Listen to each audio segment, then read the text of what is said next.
এবছর কোরবানি ঈদে মুক্তি পেতে যাওয়া সবচেয়ে বড় সিনেমা, যার নাম হলো রকস্টার, যেখানে মুখ্য চরিত্রে অভিনয় করেছেন সাকিব খান এবং সাবিনা নূর। কেমন হলো এই জুটির দ্বিতীয় সিনেমা এবং বাংলার ইতিহাসে গত কয়েক বছরে সবচেয়ে ইউনিক মুভির টিজার যেটি আজকে মুক্তি পেয়েছে, অ্যানিমেশন টিজারটি কেমন হলো এই রকস্টার সিনেমা, আসুন জানা যাক আমাদের ভিডিও।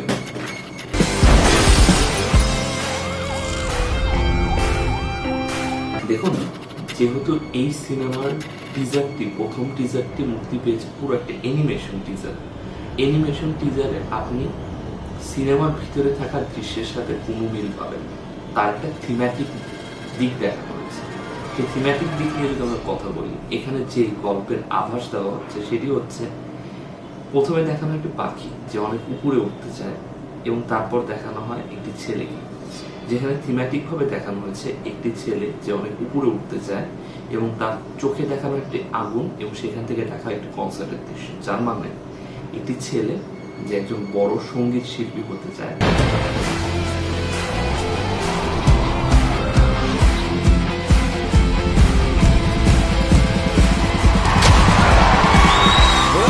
সেই সঙ্গীত শিল্পী সে হয় বড় হয়ে, কিন্তু সেই সঙ্গীত শিল্পী হওয়ার পর তার জীবনে আসে নেশা, তার জীবনে অনেক উচ্চ পর্যায়ে তিনি যায়, কিন্তু উচ্চ পর্যায় থেকে আবার তিনি মাটিতে পড়ে আসে।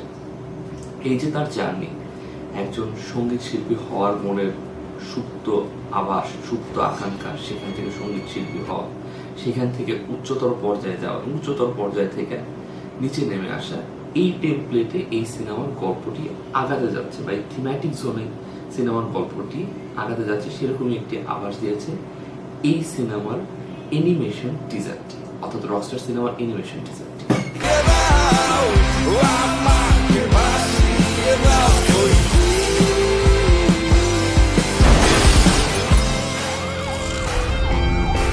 সিনেমার টিজারের পজিটিভ দিক নিয়ে বলি, বা এখন পর্যন্ত যতগুলো কন্টেন্ট রকস্টার ড্রপ করে তার পজিটিভ দিক নিয়ে বলি, তাহলে অন্যতম পজিটিভ দিক হচ্ছে একটা নতুন কিছু তারা অ্যাটেম্প করছে এবং প্রত্যেকটা জিনিস আমরা নতুন কিছুকে সেটা দেখতে পাচ্ছেন।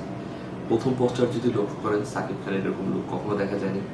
এই জনরার ভিতরে সাকিব খান কখনো ট্রাই করেনি, লাস্ট কয়েক বছরে এই জনরার কোনো সিনেমা আসেনি।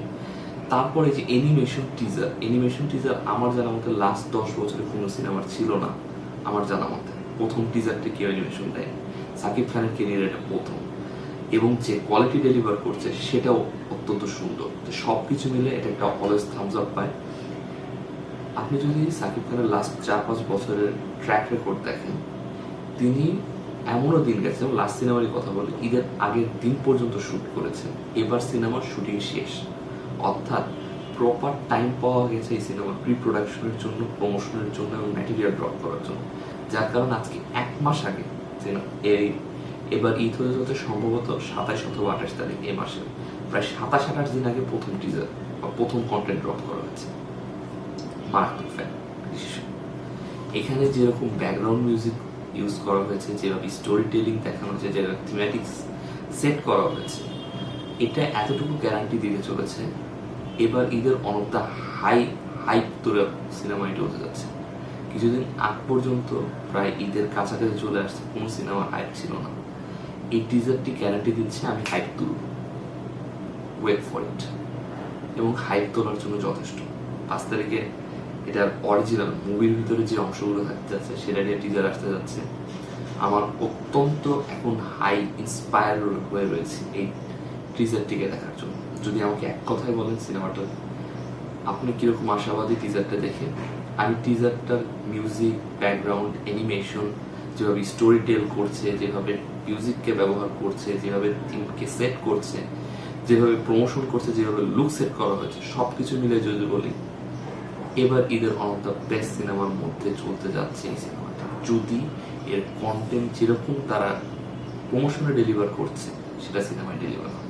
আমার তরফ থেকে একবার টপ নচ টিজার বলতে যা বোঝায় তার সবকিছু এটা দেখিয়েছে।